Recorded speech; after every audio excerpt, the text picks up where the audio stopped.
दोस्तों, स्वागत है आप सभी का अपने इस YouTube चैनल में। आप सभी मसीह और भाई और बहनों का। तो मेरे प्रियो, आज के हम इस टॉपिक में बात करने वाला हूँ आपके सामने। जब कोई किसी का परीक्षा होता है तो ये न कहे कि परमेश्वर की ओर से होता है या शैतान की ओर से। आपको ऐसा कभी सोचने की कोई बात नहीं है, क्योंकि आपके सामने आज वचन को दिखाता हूँ ताकि आप सारी बात को समझ सके। यदि आप हमारे वीडियो पर नए नए होंगे तो हमारे चैनल को सब्सक्राइब कर लेना और बेल आइकन वाला घंटे को प्रेस कर लेना, ताकि ऐसे वीडियो को आपके पास नोटिफिकेशन पहुँचता रहे। तो मेरे प्रियो, आज के हम इस वीडियो में बात करते हैं आपके सामने। जो परमेश्वर बोलते हैं कि जब मनुष्य को परीक्षा होता है तो मनुष्य सोचता है क्या बताए हम कैसे उलझन में फंस गए। और परेशानियाँ बहुत सारा जब मनुष्य के पास आने लगता है तो मनुष्य बहुत दुखी होता है, अब बहुत उदास होता है, सोचता है मन में कैसा मेरे पास परेशानी आ रहा है और ये कैसा हो सकता है। तो मेरे प्रियो, आज वचन को आपको क्या करना है आपको बताते हैं वचन में। तो जैसे कि आप अय्यूब की पुस्तक जैसे कि एक अध्याय वचन नंबर आप जैसे कि 13 वचन में आप देखेंगे तो इसमें लिखा है साफ साफ कि जब किसी की परीक्षा हो तो वह यह न कहे कि मेरी परीक्षा परमेश्वर की ओर से होती है, क्योंकि न तो बुरी बात से परमेश्वर की परीक्षा हो सकती है और न वह किसी की परीक्षा आप करता है। तो मेरे प्रियो, आपने देखा कि वचन में कि परमेश्वर बोलते हैं जब आपके लिए परीक्षा होता है तो ऐसा मत सोचिए कि परमेश्वर हमारा परीक्षा कर रहे हैं। तो मेरे प्रियो, आपको करना क्या है? देखिए, परमेश्वर बोलते हैं कि जब कोई परीक्षा में यदि उसको क्या करता है, सहन करता है, उस पर सहन करता है तो उसको क्या होता है। परमेश्वर बोलते हैं कि यदि आप दुख में यदि धीरज धरते हैं तो आपका जो विश्वास है ना, वो क्या होता है, उत्पन्न होता है।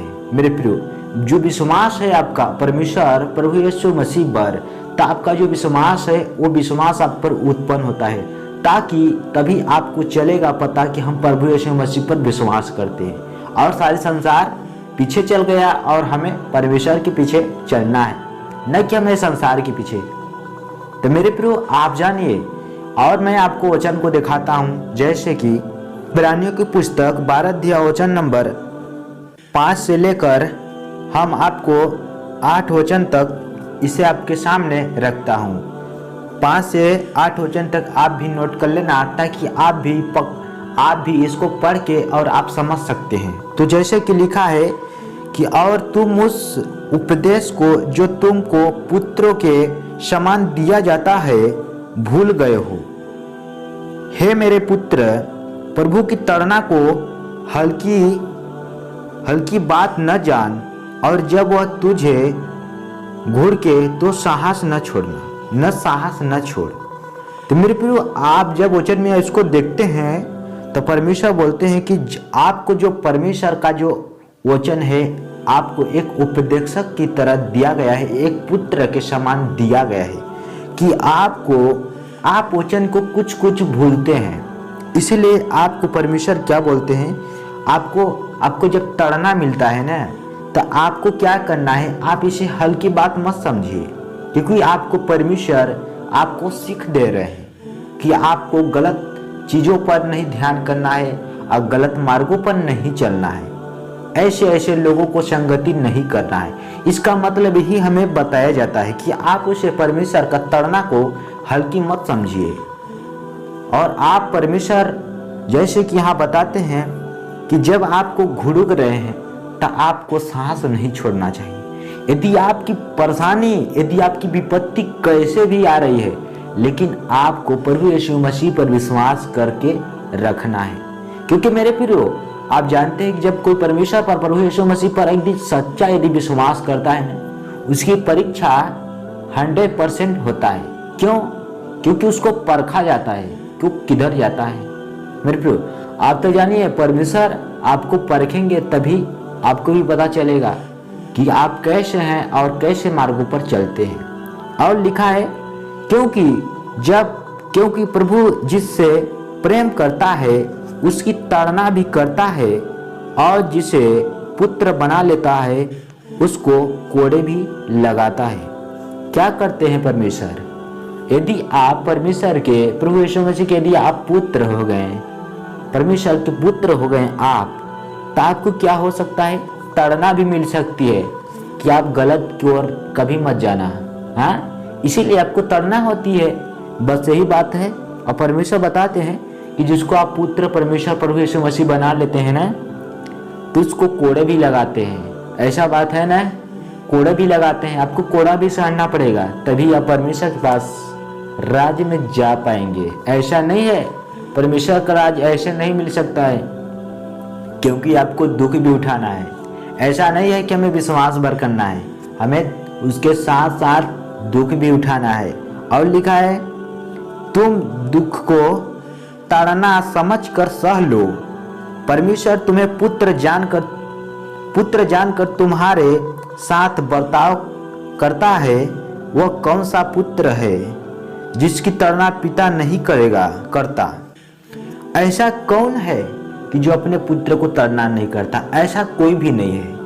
हम किसी को ऐसा नहीं देखते हैं। परमेश्वर ने बोले हैं कि जो अपने पुत्र के दिन नहीं डांटता है अपने बेटा को, उसका बैरी है। इसका मतलब उसका बैरी मतलब उसका दुश्मन है, इसीलिए उसे नहीं डांटता है। तो आपको करना है क्या? परमेश्वर क्या बोलते हैं कि जब परमेश्वर आपको ताड़ना देते हैं और आपको डांटते हैं, तो मेरे प्रियो आपको इस बात के लिए डांटते हैं ताकि आप गलत को नहीं फिरे। इसीलिए परमेश्वर आपको ताड़ना देते हैं। इसीलिए मेरे प्रियो, और लिखा है, यदि वह ताड़ना जिसके भागी सब होते हैं तुम्हारी नहीं हुई तो तुम पुत्र नहीं पर व्यभिचार की संतान ठहरे। यदि परमेश्वर प्रभु यीशु मसीह पर यदि आप विश्वास करते हैं, कि यदि आप जानिए कि यदि आपके ताड़ना में आप यदि भागी नहीं होते हैं, आप यदि परीक्षा हो रही है आपकी, यदि आपके पास बीमारी कोई प्रकार की यदि आपके पास कंडीशन आ रहा है, तो इसका मतलब आप मत सोचिए कि परीक्षा हो रहा है तो आप विश्वास से किसी और चाहिए ओझाव देवाओं के पास को आपको कभी नहीं जाना है। मेरे प्रियो, आप जानिए बहुत सारा लोग ओझाव देवाओं के पास चले जाते हैं, लेकिन हम आपको बताना चाहते हैं आप कभी मत जाइए, क्योंकि आपको विश्वास करना है। आप तो जानते हैं ना, क्योंकि मेरे प्रियो जब परीक्षाएं होती है ना, तो लोगों को लगता है कि हम कैसी विपत्ति में आ पड़े। लोगों ने मेरे प्रियो जब हमारे भी ऐसी परीक्षा हुई तो हम भी अपने जीवन से हाथ धो चुके थे।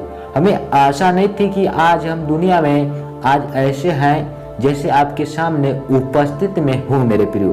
तो इसलिए मैं आपको वही बताना चाहता हूँ कि परमेश्वर बोलते हैं यदि आपकी ताड़ना नहीं होती ना मेरे प्रियो, तो आप व्यभिचार के संतान ठहरेंगे। इसीलिए परमेश्वर आपको इसीलिए बताते हैं कि यदि आप परीक्षा में सहभागिता नहीं हुए तो आप व्यभिचार के संतान ठहरेंगे।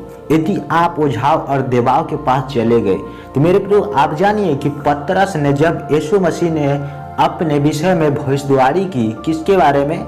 मृत के बारे में भविष्यवाणी की कि लोगों ने हमको मारेंगे, हम पर थूकेंगे।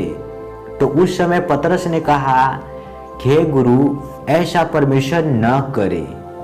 तो यीशु ने उसे डांट कर कहा कि हे शैतान, मुझसे दूर हट जा, क्योंकि तू परमेश्वर की बातों पर नहीं वरन मनुष्यों की बातें पर मन लगाता है। तो मेरे प्रियो आप जानिए कि परमेश्वर के हमें वचन की ओर ध्यान लगाना है, मनुष्यों की बातों पर नहीं लगाना है। इसीलिए मेरे प्रियो आज हम आपके सारे बातों के आपके साथ रखा हूँ मेरे प्रियो। तो मेरे प्रियो हमें आशा है कि आप इस वीडियो को देख के आप समझे होंगे।